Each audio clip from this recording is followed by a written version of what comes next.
或者讲到普发现金1万块，即马调野党团的是按算拜五的时阵要完成3读，而且被提出复议，有机会伫11月中下旬就会当分到现金啊。也若针对这在违法的争议，倒用台视表示讲，即马行政院会提出修正的版本，希望地方若准有摕到较济分配款，安尼就要承担搁较济地方自治的代志。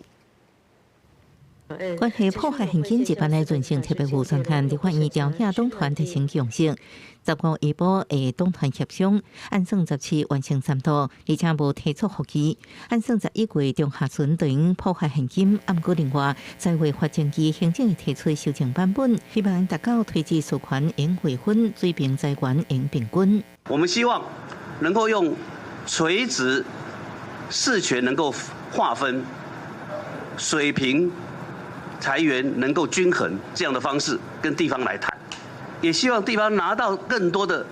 统筹分配税款，要承担更多的地方自治事项。在违法修正国民党团版本顶一会期已经经过制度，各地这个会期列为重要优先法案。民进党立委罗水龙也提出修正版本，未来行政甲调野安怎沟通，依然是挑战。 只是为了满足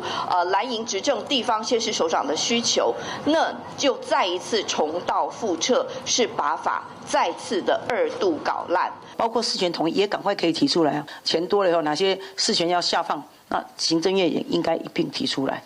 所以财委就是本来就是可以讨论的嘛。日前在野党团部分行政业务编列国军加新增相关预算，对总预算提出复议，倒用台式回应针对国军的台户经销条例2项争议预算，一旦大法官会议的解释出来，那违宪就不用编列不用执行，那是合宪，除了会编列执行，佫会回溯。记者综合报道。